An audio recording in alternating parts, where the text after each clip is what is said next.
de février qui commence avec F, qui sera un mois de faveur pour toi. Et qui va terminer encore au mois de mars. Retenez ça bien. Ça sera un mois merveilleux.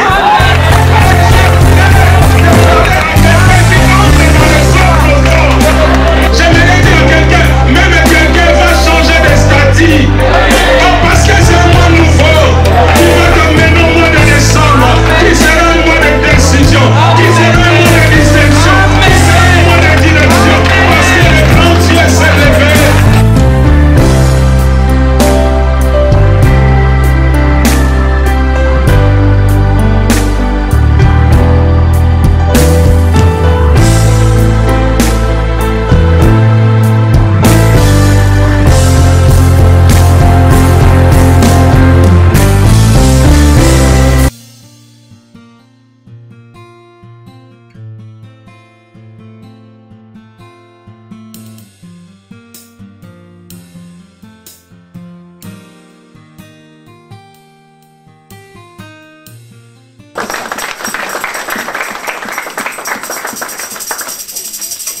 Je ne serai pas long, mais le dimanche qui vient, je serai long.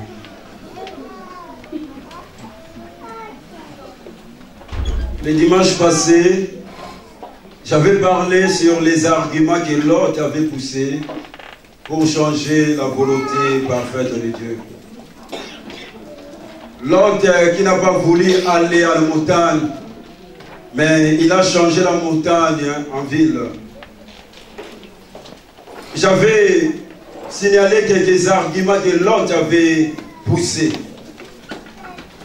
Le premier argument, on a parlé sur la notion des distances, d'éloignement, parce que la montagne était loin. Donc Lot, il va renoncer à la persévérance.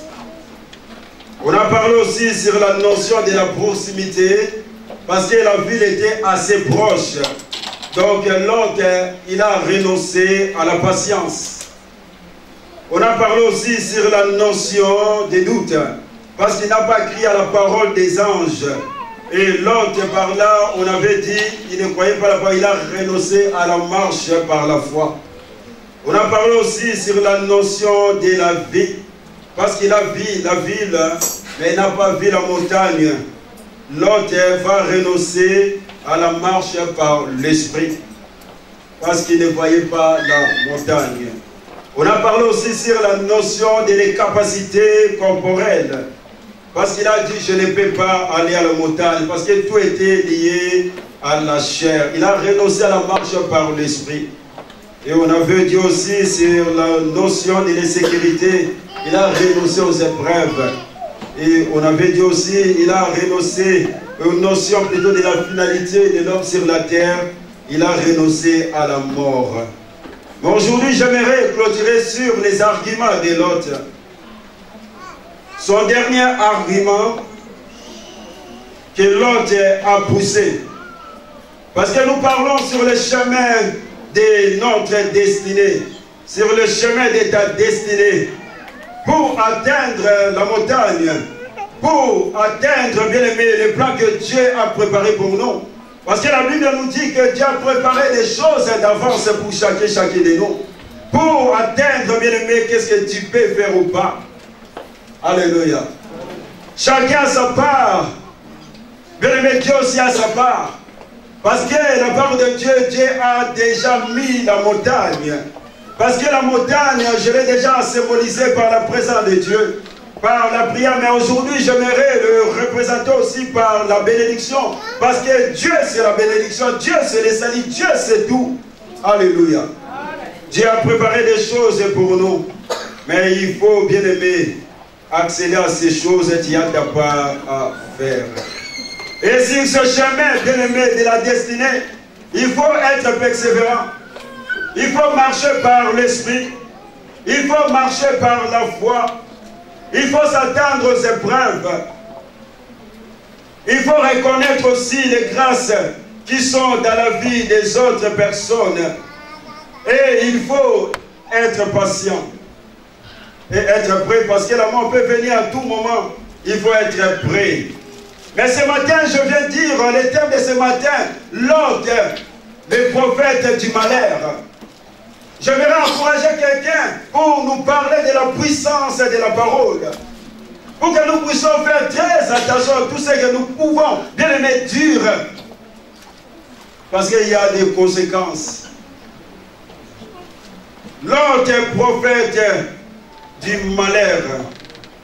La Bible nous dit, l'autre va parler aux anges. Parce que l'un des anges va exposer le plan de Dieu. L'un des anges va exposer le planning de Dieu pour l'autre. Pour que l'autre puisse atteindre la montagne. La Bible nous dit que l'autre va dire aux anges qu'il ne peut pas aller à la montagne. Il a préféré la ville. Mais ce que m'a beaucoup aimé, les deux mots que l'autre a pu prononcer. L'autre va dire aux anges, s'il pense bien à la montagne, le malheur va s'attacher à sa vie dans une autre version. Et il va mourir. Il va parler de ces deux choses. Lui-même, il va appeler le malheur. Lui-même, il va appeler la mort. Or, quand tu regardes dans le verset 19, il a reconnu que les anges, il va dire aux anges que vous m'avez sauvé. Vous m'avez laissé en vie. Donc la mort est hors des questions dans la vie de l'autre. Et voilà, l'autre lui-même va dire aussi aux anges, le malheur va s'attacher à moi et je vais mourir. Alléluia. Il va déclarer de mauvaises paroles. Il va appeler la mort. Il va appeler le malheur. Frères et sœurs, par là, j'aimerais dire à quelqu'un, nos paroles ont une puissance. Les paroles que nous prononçons peuvent nous poser beaucoup de problèmes dans nos vies. Alléluia. Quand ce que nous disons aujourd'hui, nous les vivons bien aimés demain. Nous devons être responsables bien aimés de nos dires, de nos paroles, de tout ce que nous disons. Alléluia. Nos paroles sont comme des graines, frères et sœurs, que nous semons. Lorsque nous disons quelque chose, nous semons bien aimé une graine qui va ensuite prendre vie. Tout ce que nous programmons dans notre bouche peut à un moment donné, bien aimé, devenir une réalité. Alléluia. Aujourd'hui, peut-être nous ne nous rendons pas compte. Aujourd'hui, peut-être nous ne sommes pas conscients, frères et sœurs. Mais chaque jour de notre vie, nous prophétisons sur notre avenir. Nous prophétisons sur nos lendemains. Nous prophétisons sur l'année suivante. C'est pour cela que nous devons faire très attention. Alléluia.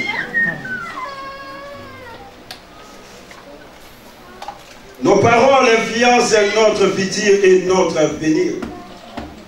Ce que tu sèmes, tu vas les récolter. Dans le bon comme dans le mauvais sens. C'est pour cela, frères et sœurs, nous devons faire très attention à ce que tu déclares, à ce que nous déclarons, frères et sœurs. Parce qu'il y aura toujours des conséquences positives ou bien néfastes. Alléluia. Combien de personnes ont détruit, bien aimé, la vie de leurs enfants? Combien de personnes ont détruit, bien aimé, leur couple par leurs paroles? Ils ont dit que cet enfant ne prospérera jamais. Cet enfant n'ira jamais loin. Cet enfant va tourner en rond. Combien des hommes aussi, ils ont détruit leur couple en disant que nous sommes seulement là pour des enfants. Et nous donnons bien aimé les armes au monde des ténèbres pour nous combattre. Nous donnons les armes au monde des ténèbres, bien aimé, pour accomplir cette mission, pour accomplir cette parole. C'est pour cela que nous devons déclarer comme Dieu déclare. C'est pour cela que nous devons voir comme Dieu voit. Afin de donner à Dieu, bien-aimé, afin de donner aux anges de Dieu les armes pour accomplir ce que nous disons. Alléluia. Et vous savez que la Bible dit dans Colossiens 6, 4 et 6, que votre parole soit toujours accompagnée de grâce, assaisonnée de sel, afin que vous sachiez comment il faut répondre à chacun. Dans une autre version, c'est marqué que vos paroles soient toujours agréables, intéressantes. Est-ce que nos paroles sont toujours agréables? Est-ce que nos paroles sont toujours intéressantes? Éphésiens 4, 29 nous dit, aucune parole mauvaise ne doit sortir de votre bouche. Dites seulement les paroles utiles qui aident les autres selon leurs besoins et qui font du bien à ceux qui vous attendent. Alléluia. Combien de paroles mauvaises que tu as prononcées dans ta vie? Combien de paroles mauvaises que nous avons prononcées sous l'influence de la colère? Parce que ça n'allait pas avec ton mari, parce que ça n'allait pas avec tes enfants, tu as prononcé de mauvaises paroles. Et tu as déjà oublié, tu n'as jamais pris ces paroles, tu n'as jamais renoncé à ces paroles. Et ces paroles sont suspendues quelque part. Il attend seulement son temps pour entrer, bien aimé, dans l'œuvre pour détruire ta vie. Nous devons déclarer positivement. Parler comme Dieu parle. Voir comme Dieu voit. Quelles que soient les circonstances que tu traverses, quels que soient les moments que tu traverses, tu dois déclarer positivement. Tu dois déclarer le contraire de ce que tu traverses. Comme un jour, Dieu bien-aimé, il va faire face aux ténèbres. Dieu n'a jamais chassé les ténèbres, mais Dieu va appeler la lumière. Il dit que la lumière est soit et la lumière est fit. Dieu n'a pas chassé les ténèbres, mais Dieu a parlé le contraire du ténèbre. Bien-aimé, tu dois parler le contraire de ta situation. Tu dois parler le contraire de ce que tu vis. Tu dois parler le contraire de ce que tu es en train d'endurer. Alléluia. Amen. Dieu a parlé, bien-aimé, le contraire du ténèbre. Il a appelé la vie. Mais l'autre, frère et sœur, va déclarer négativement. L'autre va parler négativement. L'autre va prophétiser, bien-aimé, sur lui-même le malheur et la mort. Des choses, il va appeler le malheur et la mort. Il va prophétiser négativement dans sa vie. Et il y aura des conséquences. Quand tu regardes dans le verset 26, la Bible dit que sa femme va mourir. Et quand tu regardes dans le verset 30, tu descends, tu verras que ses enfants vont violer leur père. Pourquoi? Parce que quand tu regardes dans le verset 6, 7 à 8, il appelèrent l'autre et lui dit, où sont les hommes qui sont entrés chez toi cette nuit? Fais-les sortir vers nous pour que nous les connaissions. L'autre est sorti vers eux à l'entrée de la maison et ferma la porte derrière lui. Et il dit, mes frères, je vous prie, ne faites pas le mal. Voici, j'ai des filles qui n'ont point connu d'homme. Je vous les amènerai dehors et vous leur ferez ce qu'il vous plaira. Seulement ne faites rien à ces hommes puisqu'ils sont bénis à l'ombre des mon toit. Alléluia. Là déjà l'autre va encore parler. Quand les deux anges sont arrivés à Sodome et Gomorrhe, et voilà les gens de Sodome et Gomorrhe voulaient coucher avec les anges. Et l'autre va protéger les anges.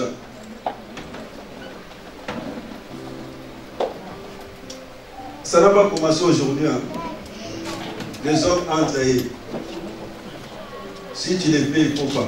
C'est un péché, tu vas aller en enfer. Amen. Ceux qui cherchent des hommes, il y a des femmes, pas des hommes. Alléluia. Amen. Et voilà l'autre va dire aux gens bien-aimés de Sodome et Gomorrhe, j'ai des filles qui sont vierges. Je vais vous donner ces deux filles. Vous pouvez les violer. Vous pouvez faire ce que vous voulez. Vous pouvez coucher avec ces deux filles. Ses propres filles. Alors l'autre là aussi, il va libérer une parole que l'autre lui-même, il était inconscient de ce qui devait arriver après. Et voilà, les gens de Sodome et Gomorrhe ne vont pas violer les deux filles. Mais à la fin, bien aimé, le diable est tellement risé. Il va prendre cette parole, il va changer cette parole. Et maintenant, c'est les deux filles qui vont violer leur papa. À cause de la parole que le papa avait prononcée déjà. La parole est entrée en action. Faisons très attention, bien aimé, à nos paroles. Frères et sœurs, c'est toujours les innocents qui payent, souvent les gens qui sont fragiles. qui paye. Frères et sœurs, nos paroles peuvent empêcher les plans de Dieu de se réaliser dans nos vies. Dieu désire tellement, bien-aimé, nous bénir. Dieu désire bénir ses enfants. Dieu désire nous amener dans une autre dimension. Dieu désire que nous puissions atteindre la montagne, frères et sœurs. Souvent nous repoussons ou nous détruisons cette bénédiction par nos paroles, que nous proclamons toujours les versets bien-aimés de la pensée de Dieu. Sur le chemin de ta destinée, tu dois prophétiser, bien-aimé, positivement. Tu dois prophétiser, bien-aimé, des bonnes choses. Sois le prophète de ta vie. Ne sois pas le prophète du malheur. Alléluia. Amen. Sois le prophète de ta vie. La Bible me dit que les faibles disent que je suis fort.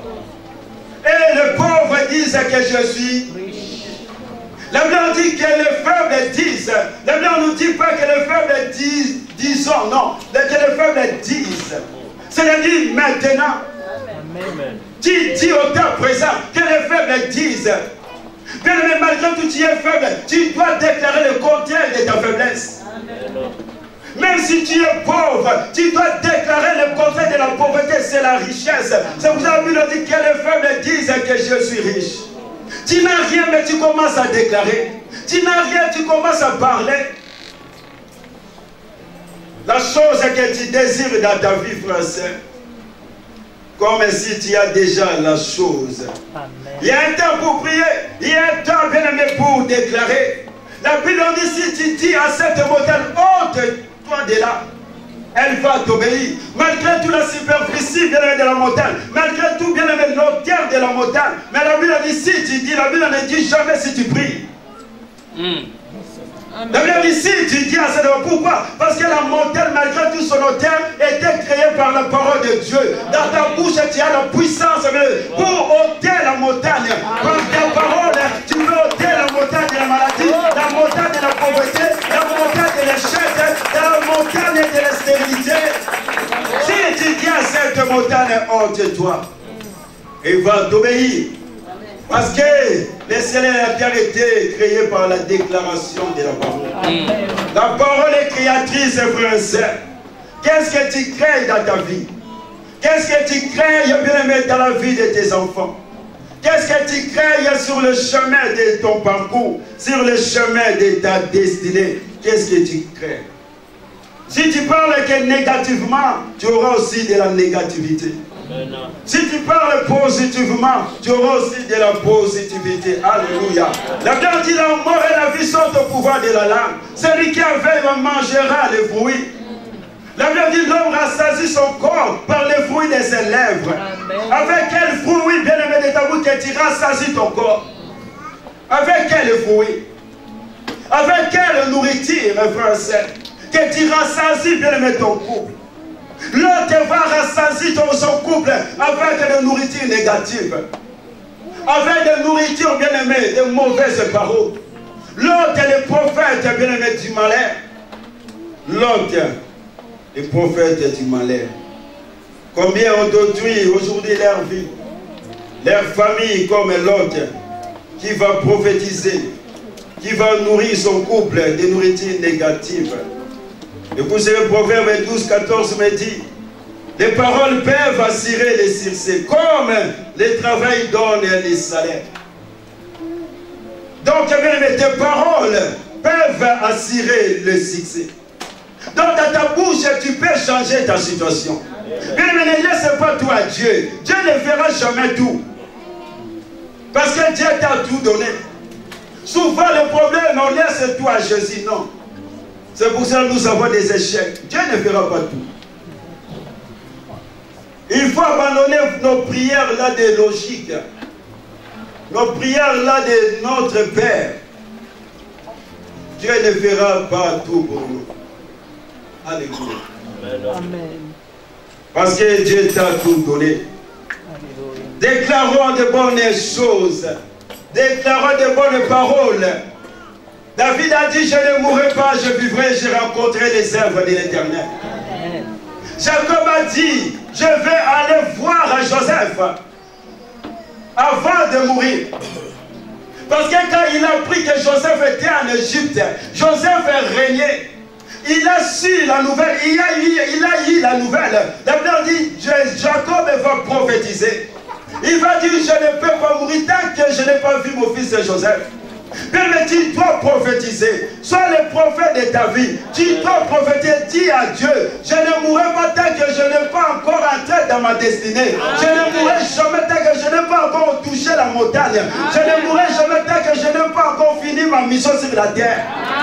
Déclare de bonnes choses sur le chemin de ta destinée. Tu dois être bien aimé, le prophète de ta vie. La Bible dit, Dieu appelle des choses qui n'existent pas en existence. Il dit un mot, des choses existent. Donc tu es aussi capable. Tu es capable. Vous savez, je crois bien la semaine passée, j'ai prié, j'ai dit à Dieu parce que j'avais besoin de l'argent. J'ai parlé à Dieu. Et je suis allé à la banque. J'ai dit, je crois bien que Dieu a viré. Je suis allé à la banque, premier jour rien. Martina va commencer à me rigoler. J'ai dit, ça peut faire problème. Je parle le deuxième jour, papa qui ne sait rien. Mais le troisième jour ou quatrième jour, je suis allé, je vois un virement, un rappel. J'ai dit, oh Dieu merveilleux.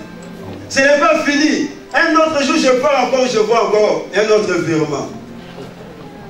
Quand je rentre, je dis à Martina, amène-moi les relevés bancaires, va voir si encore Dieu a envoyé. Martina m'amène les relevés bancaires le matin, je regarde, je dis, je ne vois pas bien Martina. J'ai joué les yeux, je regarde. J'ai dit, Martina, je ne comprends pas, regarde d'abord, c'est quoi ça? On m'a viré encore. Parce que j'ai prophétisé, j'ai dit. Amen. Quand le pasteur Béla dit, je lui ai dit des témoignages, il m'a dit, wow, j'ai dit pas les montants. Sinon tu vas dire, oh tu sais, mon fils n'a pas payé les minéraux. Non mais j'ai gardé ça. Alléluia. Bien aimé, ce que tu déclares, c'est ça, c'est que tu vas vivre. Sur le chemin de ta destinée, ne sois pas comme l'autre. N'appelle pas le malheur sur ta vie.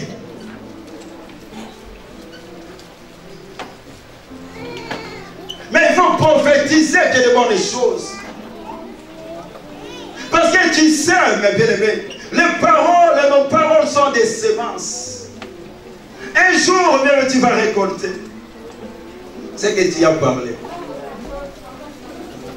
Même si tu ne vois rien, toi, continue à parler. Ézéchiel, devant les eaux desséchées, il a parlé. Amen. Il n'a pas prié. Si c'était toi et moi, on pouvait délivrer, on pouvait même briser parce que les eaux étaient sèches. Mais Dieu lui a dit non, non, non, ce n'est pas une question de prier, c'est une question de parler. Amen. C'est pour cela qu'on joue beaucoup, parce que là où il faut parler, on prie. Là où il faut prier, on parle. Alléluia. Ce matin, on va briser et après, on va parler. Amen. Alléluia. Frères, ne prononcez pas des paroles négatives, des paroles de défaite, des paroles de souffrance sur votre avenir. Ayons plutôt des propos positifs. On dit Dieu envoie sa parole et sa parole les a tous guéris. Par ta parole, tu peux guérir tes finances. Amen. Par ta parole, tu peux guérir ton couple. Amen. Par ta parole, tu peux même faire beaucoup de choses. Amen. Tu n'as pas besoin toujours de passer devant pour qu'on puisse prier pour toi. Amen. Toi-même, tu es capable. Amen. Pas toujours les hommes de Dieu. Hein. Il y a certaines choses où tu as besoin. Mais certaines choses, toi-même, tu peux prophétiser chez toi à la maison. Alléluia. Sur le chemin de ta destinée, sois les prophètes de bonnes choses. Les prophètes positifs de ta vie. J'aimerais voir aussi quelques personnes de la Bible qui ont aussi parlé. Et on va voir les conséquences de leur parole. Pour que ce matin, bien aimé, avant de parler, il faut réfléchir. Cette fois. Si tu veux faire sortir quelque chose qui n'est pas bien, ferme ta bouche. Mets même la main. Parce que les paroles s'envolent. Toi tu négliges, mais les diables prennent les paroles. La première personne, je vais survoler et on va voir aussi les effets. Dès Samuel 12. Yaïf, si tu peux nous balancer dès Samuel 12.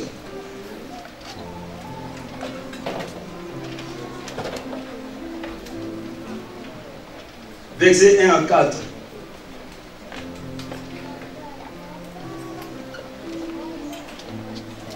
L'Éternel envoyant Nathan vers David et Nathan vint à lui et lui dit, il y avait dans une ville des hommes, l'un riche et l'autre pauvre. Les riches avaient des brebis et des bœufs en très grand nombre. Le pauvre n'avait rien du tout, qu'une petite brebis qu'il avait achetée, il la nourrissait et elle grandissait chez lui avec ses enfants. Elle mangeait de son pain, buvait dans sa coupe, dormait sur son sein et il la regardait comme sa fille. Un voyageur arriva chez l'homme riche et le riche n'a pas voulu toucher à ses brebis ou à ses bœufs pour préparer un repas au voyageur qui était venu chez lui. Il a pris la brebis du pauvre et l'a prêtée pour l'homme qui était venu chez lui. 5-6. La colère de David s'enflamma violemment contre cet homme et il dit à Nathan, l'Éternel est vivant, l'homme qui a fait cela mérite quoi? La mort. La parole, continuez. Et il rendra combien? 4 brebis pour avoir commis cette action et pour avoir été sans pitié. Continuez.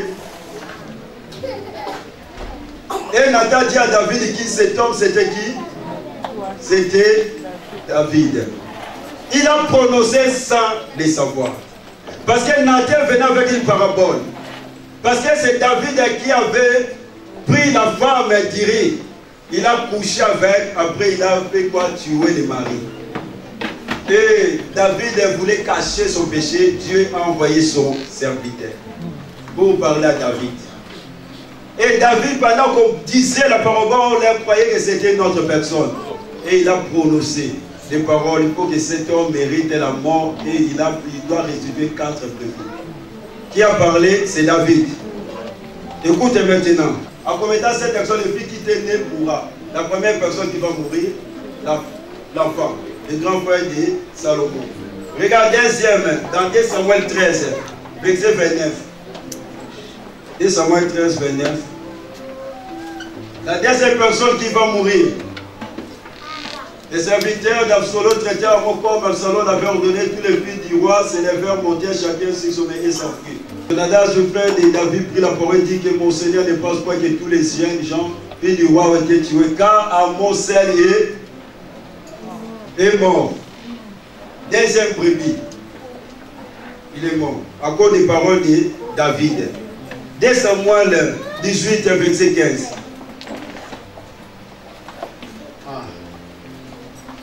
10 jeunes gens qui portaient les armes de joie entourèrent Absalom et les frappèrent et les firent mourir. Troisième brebis qui va mourir. Quatrième personne, 1 roi 2, verset 25.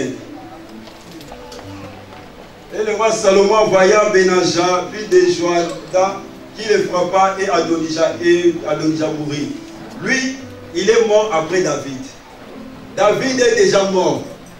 Pendant sous les reins de Salomon, la parole que David avait prononcée était toujours là. Personne était là pour le briser.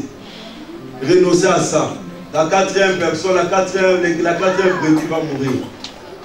C'était Adonija. Pour nous dire, bien aimés, il faut briser les paroles. Il y a des paroles que nos parents, nos ancêtres déjà dit, sont déjà morts. Mais ces paroles sont toujours là. Il attend le temps pour s'accomplir. Là, David est déjà mort. Mais la parole de David était toujours là. Il n'y avait personne pour briser ces paroles. La quatrième personne est morte. On prend le deuxième test.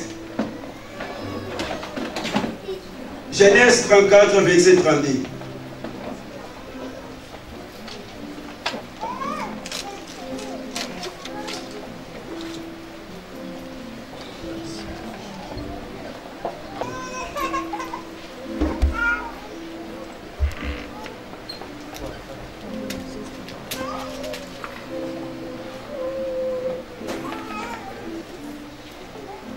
Rachel avait pris les téraphim, elle les avait mis sous les bas du chameau. Et s'était assise dessus, là-bas, fouilla toute la tente et ne trouva rien. Jacob répondit et dit à là-bas, j'avais de la crainte et à la pensée que tu m'enlèverais peut-être tes filles. Continuez. Mais péris celui auprès duquel tu trouveras tes dieux. Amen. Et Genèse 35, verset 19.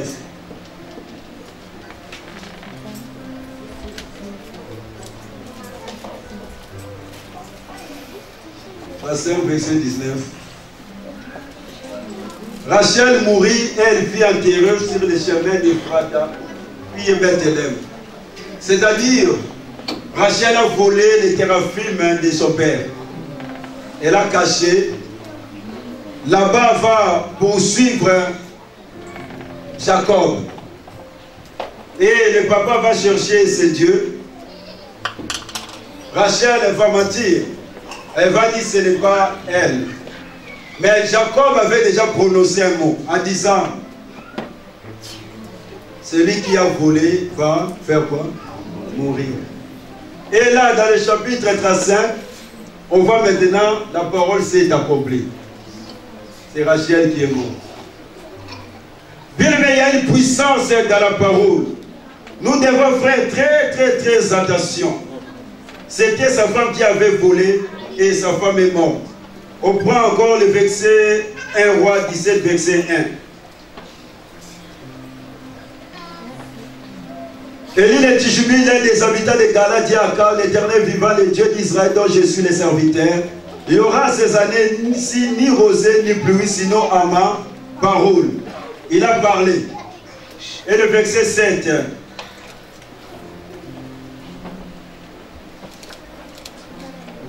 Mais au bout de 50 ans, le torrent fit à sec, car il n'était point tombé de pluie dans le pays.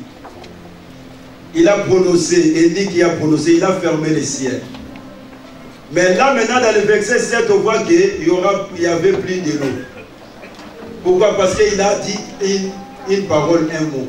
Mais lui-même, maintenant, il va vivre ce qu'il a dit. Lui-même sera maintenant dans la disette, dans la souffrance. Parce que la parole qu'il avait prononcée, maintenant, lui-même va maintenant vivre les retours de cette parole. C'est pour cela que je me encourager quelqu'un ce matin en disant, faisons très attention. Avant d'ouvrir ta bouche pour parler. Pour toi-même, pour tes enfants, pour ton couple. Faisons très attention. Élie ne pouvait plus boire de l'eau. Il y a eu des répercussions. Les retours dans sa vie. Lui-même, il a fermé le ciel. Il a oublié que lui-même, il avait besoin de l'eau. Faisons très attention. On prend encore 1 Roi 19, verset 1 à 3. 1 Roi 19, verset 1 à 3. Akab rapporta à Jézabel tout ce qu'avait fait Élie et comment il avait tué par l'épée tous les prophètes. Et on prend Luc 1, verset 17.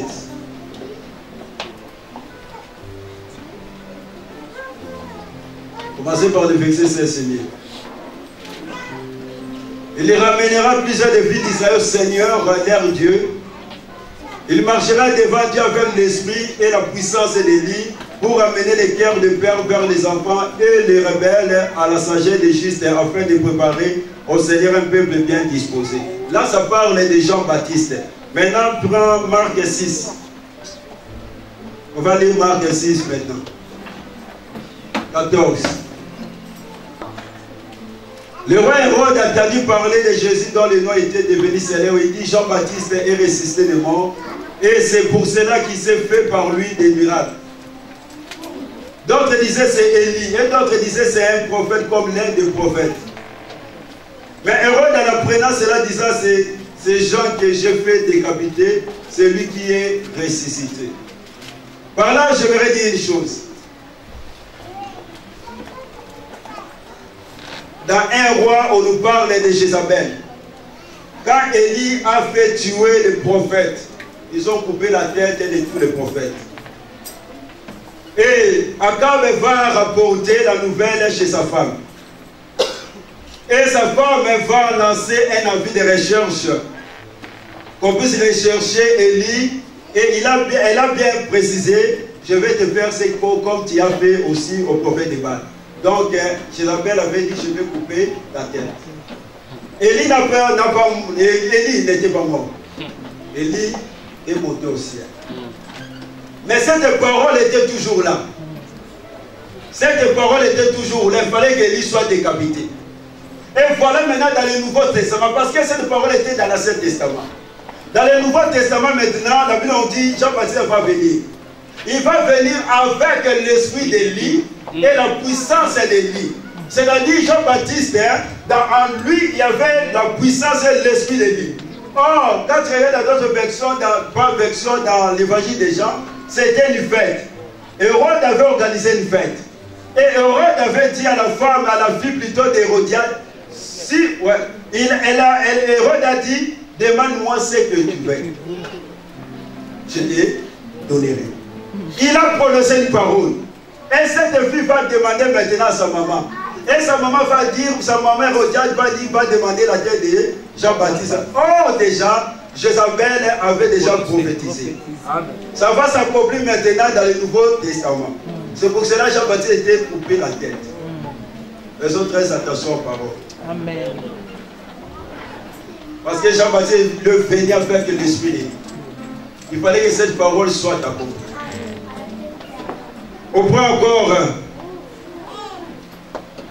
un autre exemple. Par là aussi, j'aimerais dire de faire très attention. Tu peux être sacrifié par quelqu'un qui n'est pas de ta famille. Parce qu'Hérode n'était pas de la famille de Jean-Baptiste. Il faut faire très attention. Ésaü, on prend Ésaü encore. Je vais finir, ne vous inquiétez pas. Genèse 25, 29 à 34. On connaît l'histoire. Je vais lire Genèse 25.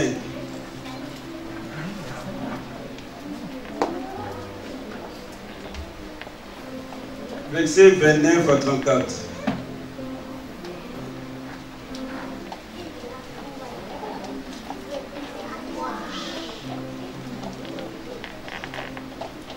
La Bible nous dit, comme Jacob faisait pour un potage, Ésaü revint des champs, accablé de fatigue, et Ésaü dit à Jacob, laisse-moi, je te prie, manger des roues. Des roues là, car je suis fatigué. C'est pour cela qu'on a donné à Ésaü le nom d'Édom. Yves, toi cherche-moi s'il te plaît, Hébreux 12 et 17. Qu'on a donné à Ésaü le nom d'Édom. Jacob dit, vends-moi aujourd'hui ton droit d'aînesse. Écoute la réponse d'Ésaü. Voici, je m'en vais mourir. À quoi me sert ce droit d'aînesse? Et Jacob dit, jure-le-moi d'abord. Il le lui jura. Et il vendit son droit d'aînesse à Jacob. Alors Jacob donna à Ésaü du pain et du potage des lentilles.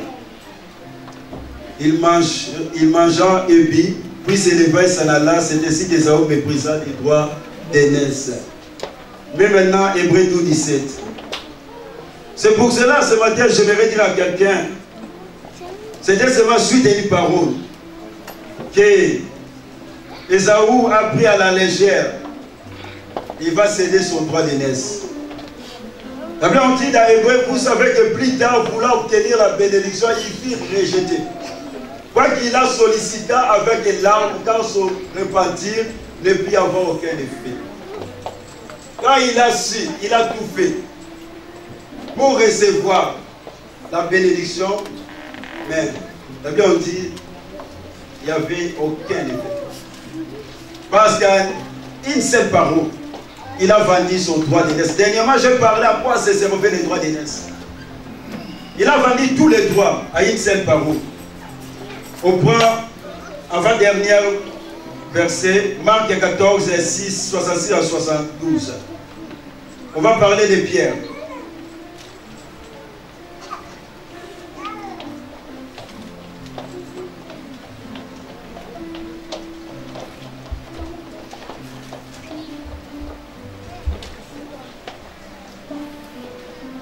Pendant que Pierre était en bas dans la cour, il vint une des servantes du souverain sacrificateur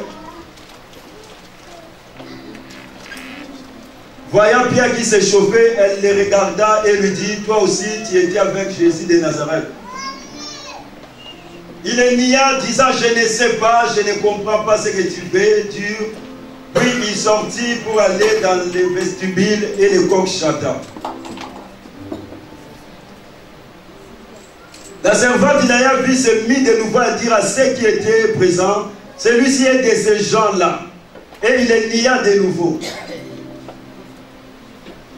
Puis après ceux qui étaient présents dirent encore à Pierre, certainement tu es de ces gens-là, car tu es Galiléen. Alors il commença à faire des imprécations et à jurer, je ne connais pas cet homme dont vous me parlez. Aussitôt pour la seconde fois, le coq chanta et Pierre se souvint de la parole que Jésus lui avait dite. Avant que le coq chante 2 fois, tu me réduiras 3 fois. Et en y réfléchissant, il plaira. Maintenant écoute, dans Marc 16, 17, c'est ce que la Bible nous dit.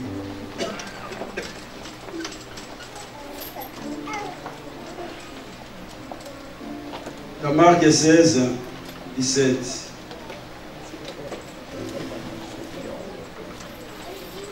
Voici les miracles qui accompagneront ceux qui auront cru à mon nom. Ils chasseront des démons, ils parleront de nouvelles langues. Continuez. Encore. Continuez encore. Continue. Je vais voir un verset que j'avais pris.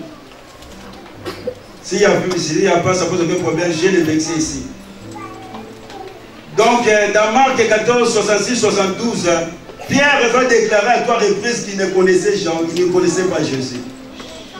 Il va le déclarer publiquement. Il va dire, je ne connais pas Jésus. Il va encore parler, bien aimé. Mais quand tu regardes dans Marc 16, ici on nous dit que quand Dieu va donner cette parole, il va dire, allez dire à ses disciples et à Pierre.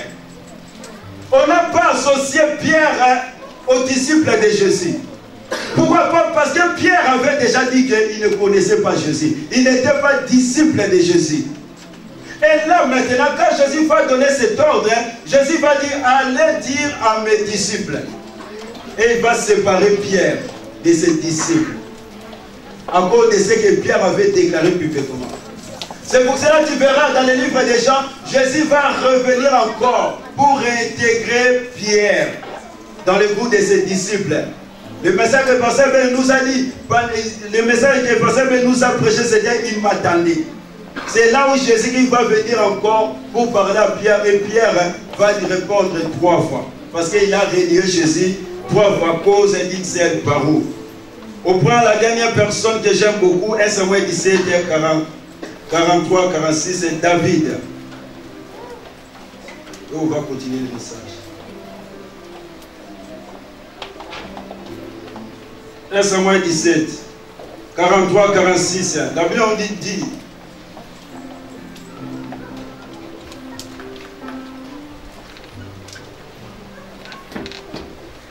le Philistin dit à David, suis un chien pour que tu viennes à moi avec des bâtons. Et après l'avoir maudit par ses dieux, il ajouta, viens vers moi et je donnerai ta chair aux oiseaux du ciel et aux bêtes des champs. David dit aux Philistins, tu marches contre moi avec l'épée, la lance et les javelins. Moi je marche contre toi au nom de l'Éternel des armées, du Dieu de l'armée d'Israël que tu as insulté. Aujourd'hui l'Éternel te livrera entre mes mains. Je t'abattrai, je te couperai la tête. Aujourd'hui, je donnerai les cadavres du camp de Philistins aux oiseaux du ciel et aux animaux de la terre. Et toute la terre saura qu'Israël a un Dieu. Et la Bible dit dans le verset 51, il courut, s'arrêta près du Philistin, saisit de son épée, il tira du fourreau et le tua et lui coupa la tête. Alléluia. David va prononcer, il y a eu la guerre des paroles. La Bible dit que le Philistin va maudire David par ses dieux. J'ai beaucoup aimé, David va contrecarrer cette parole par le nom des Seigneurs, par le nom de Jésus de Nazareth. Bien aimé, il y a des paroles qui étaient prononcées contre toi. Tu dois les contrecarrer, bien-aimé, par le nom de l'Éternel. Et David est celui qui voyait bien-aimé comme Dieu. Celui qui parlait comme Dieu. Pendant qu'Israël, pendant 40 jours, Israël, bien-aimé, fouillait Goliath. Mais quand David va venir entrer dans la scène du combat, David qui parlait comme Dieu, qui voyait comme Dieu, David va lui dire, pas demain, aujourd'hui. Aujourd'hui, je vais couper ta tête. La guerre de parole. Et David va prophétiser sa victoire. Et la Bible dit dans le verset 51, c'était accompli. David n'a pas dit demain, David a dit aujourd'hui. C'est pour cela que je vais dire à quelqu'un, quand on va prier, tu vas dire à Dieu aujourd'hui, pas demain. C'est que David avait bien aimé prophétiser, c'était accompli. Il va couper la tête bien aimé des Philistins. Pas demain, aujourd'hui, nous voulons que nos vies changent. Bien aimé, ta victoire dépend de ta déclaration. Les succès dépendent de ta déclaration. Face au combat, bien aimé, qu'est-ce que tu déclares? Face au problème, qu'est-ce que tu déclares? David va déclarer, bien aimé, la victoire. Et la Bible dit, c'était accompli. Alléluia. C'est pour cela que Dieu a dit, Jérémie, j'ai mis mes paroles dans ta bouche pour détruire des paroles qui étaient prononcées contre toi. Pour renverser toutes ces paroles et pour bâtir des bonnes paroles pour David. C'est très important pour ce que la Bible nous dit, frères et sœurs. Dans Proverbe 13, 2 à 3, l'homme de bien récolte le fruit de ce qu'il dit. Les gens déloyaux vivent de violence. Celui qui surveille ses paroles met sa vie à l'abri. Celui qui dit n'importe quoi s'expose à la ruine. Alléluia. L'homme de bien récolte le fruit de ce qu'il dit. David a récolté le fruit de sa prophétie. Mais si tu veux récolter le fruit de ta prophétie, parle positivement. Ne parle pas négativement. Sur le chemin de ta destinée, sois le prophète de ta vie. Sois le prophète de bonnes choses. Par la parole au Père, bien-aimé, soit créé ou détruit. La Bible dit, par ta parole, tu seras condamné et tu seras justifié. C'est très important. Beaucoup ont perdu la vie.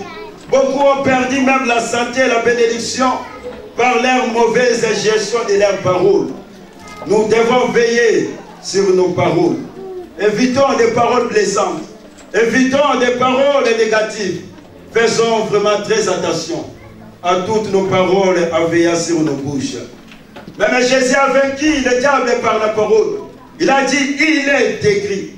L'homme est le prophète du malheur. Il a prophétisé le malheur. Il a prophétisé des choses de la mort. Sa femme était morte. La tragédie est venue dans sa famille. Et voilà, l'autre va faire l'inceste. Et je voudrais dire, il y a beaucoup de gens qui vivent, bien aimés, sous la malédiction, sous la souffrance et les difficultés. Il n'est pas l'auteur de ça. Parce qu'il y a quelqu'un qui avait prononcé, prophétisé sur lui. Lui, il ne savait pas. Mais il y a certaines personnes, toi-même, tu en es l'auteur parce que tu as dit des choses sans les savoir. J'avais prié pour quelqu'un. Je voulais pas prier pour son enfant. Et le matin, pendant que je me préparais dans la prière, Dieu va me dire, tu vas prier aussi pour la maman. Pendant qu'on était là pour prier, et Dieu va nous révéler en disant que la maman, il y avait son ex qui l'avait maudit par la parole. L'ex a dit, sans moi tu ne peux pas progresser. Sans moi tu ne peux pas avancer. Mais la sœur ne savait pas. C'est Dieu qui nous a révélé. Et l'ex a dit, même si tu commences quelque chose, tu ne vas pas aller avec jusqu'au bout. Donc quand tu commences le commerce, tu ne peux pas aboutir. Tu ne peux pas achever ce que tu commences. Et Dieu va nous révéler même son enfant. Le père avait dit des paroles qui est dans le cœur de l'enfant, qui a bloqué l'enfant qui est encore enfant. Mais la sœur ne savait pas. Heureusement, Dieu nous a révélé. Combien de paroles qui étaient dites derrière toi? Toi, tu ne sais pas, il y a des gens qui t'ont maudit. Toi, tu ne sais pas, il y a des gens qui parlent des choses. dans ta vie. Et la sœur à la fin nous a dit, c'est vrai, quand je commence quelque chose, je n'arrive pas à aller jusqu'au bout. Bien, mais tu es sous quelle parole? Quelle parole influence ta vie? Peut-être toi-même tu avais parlé des choses, tu as déjà oublié. C'est pour cela que tu vis dans de telles situations. Ces derniers temps, j'ai beaucoup prié parce que quelqu'un m'a téléphoné. Il m'a téléphoné en me disant, Ivan Jamir, j'ai entendu des choses. Il y a quelqu'un qui est en train de te maudire. Cette personne, le soir, il sort de la rue, il commence à dire des choses contre Ivan Jamir. La personne m'a dit, Ivan Jamir, il faut entrer dans la prière. Il ne faut pas avoir des sentiments. J'ai dit, ah, ne t'inquiète pas. Moi, je suis le joueur 9, le numéro 9. Moi, je suis David, guerre de paroles maintenant. Bien, mais tu es là, peut-être, je ne sais pas. Qui dit des choses contre ta vie? Aujourd'hui, rien ne marche. Tu ne sais pas qui parle. Hérode qui avait tué Jean-Baptiste, il n'est pas membre de la famille de Jean-Baptiste. J'ai donné l'exemple de la sœur. L'ex est déjà parti, mais il y a eu encore des paroles. Dieu nous a dit de briser ces paroles. Peut-être tu es là, tu es innocent même. Il y a des paroles qui est là suspendues. Attends seulement le moment pour entrer dans ta vie en action. C'est pour cela que j'aimerais vraiment que nous puissions prier. Parce que le diable connaît seulement bien aimé le langage de violence, d'agressivité. Parce que le diable connaît bien aimé, seulement le diable fait seulement des prières agressives. C'est très important. Ne sont pas quelqu'un qui va aller chez le diable pour lui dire, Satan, tu vois, tu pleures. Non. Il ne va pas te restituer. Parce que nous voulons vraiment prier. J'aimerais laisser le temps dans la prière. On va vraiment prier. Sois un Africain qui a besoin que sa vie vraiment change. Qui a besoin vraiment que sa situation change. Ne restez pas comme ça à cause de l'hiver. Mais nous voulons vraiment prier. Si on peut se mettre debout, ça serait une bonne chose. Dans les ciels, sur la terre, sous la terre. Et Jésus nous a donné cette autorité, ce pouvoir. J'aimerais d'abord que nous puissions vraiment demander à Dieu pardon. Peut-être toi-même, tu es sous les influences de tes paroles. Par ta parole, tu seras condamné. Par ta parole, tu seras jugé aussi. Justifié. C'est pour cela que nous voulons prier. Avant de prier, frères et sœurs, avant d'entrer vraiment dans un temps de prière, j'aimerais que tu regardes à ta vie. Peut-être toi-même, tu es l'auteur, la cause de tes souffrances, et tu peux demander à Dieu pardon aussi. Nous voulons vraiment demander à Dieu pardon. Dis à Dieu, pardonne-moi. C'est un Dieu qui pardonne. Peut-être tu as dit des choses sous la colère. Tu as déjà oublié. Peut-être même tes parents ont dit des choses contre toi. Le premier sujet, nous voulons demander à Dieu pardon. Que Dieu nous pardonne parce qu'on ne veut pas aller au combat avec les choses des ténèbres. Quand tu vas demander pardon, le deuxième sujet de prière, tu vas renoncer. Tu vas annuler toutes ces paroles que tu connais ou pas, que les gens ont dit à propos de toi, et ses effets dans ta vie, et ses conséquences dans ta vie. C'est très important. La prière du renoncement, bien aimé, c'est une prière qui est très forte. Parce que la Bible on dit que les personnes ne peuvent pas marcher ensemble si ce ne sont pas accordés. La Bible on dit aussi, la lumière ne peut pas cohabiter avec les ténèbres. Donc nous allons demander pardon. Deuxième chose, nous allons annuler, renoncer à toutes ces paroles et à ces effets, à ces conséquences dans nos vies. Prions Jésus. Jésus de Nazareth, je viens maintenant comme David, je viens comme David, je viens annuler maintenant, je viens renoncer maintenant, je viens révoquer maintenant, je viens condamner maintenant toutes les paroles qui étaient prononcées contre ma vie, toutes les paroles qui étaient prononcées contre mon couple, toutes les paroles négatives, toutes les paroles de la malédiction, je renonce maintenant, je révoque maintenant, j'annule maintenant, au nom puissant de Jésus de Nazareth, je révoque maintenant, je refuse. On va continuer à prier. Le Saint-Esprit est à l'œuvre. Balaam pour maudire Israël, il a dit de construire d'abord un hôtel, cet hôtel. Toute parole dite, bien aimé, contre ta vie à un hôtel. C'est pour cela que nous voulons encore aller briser maintenant toutes les paroles mauvaises, toutes les paroles maléfiques que toi-même tu avais dit. Les autres ont dit à ton propos, au propos bien aimé, à propos de tes enfants et ses conséquences. Peut-être cette parole a amené l'échec et la maladie, les blocages. Tu vas le briser. Tu vas briser tout un tas de paroles maléfiques. Peut-être dans ce domaine de ta vie, tu es condamné. C'est pour cela que tu vas te lever encore. Dieu a dit à Jérémie, je t'ai établi prophète des nations. J'ai mis ma parole à toi pour détruire, pour briser, pour renverser, pour tuer et pour rebâtir. Prions Jésus-Christ de Nazareth. Peut-être à cause, bien-aimé, de tes paroles ou les paroles des autres, les diables avaient pris tes droits, tes bénédictions comme Jacob a pris les droits, les bénédictions d'Ésaü. J'aimerais que Dieu puisse aller maintenant à Satan. Tu vas ordonner à Satan de restituer fois 5 toutes tes bénédictions, tous tes droits que Satan avait pris à cause des mauvaises déclarations de David, à cause de ce que les parents ont dit. Tu vas aller maintenant, ordonne à Satan. C'est pour cela que je t'ai dit, Satan connaît seulement les langages de violence, d'agressivité. Tu vas être maintenant violent, agressif. Tu vas ordonner à Satan au nom de Jésus de restituer fois 7. La restitution, ça se fait fois 7. De restituer fois 7 tes droits, tes bénédictions, tout ce qu'il avait pris à cause de ton ignorance. Prions Jésus.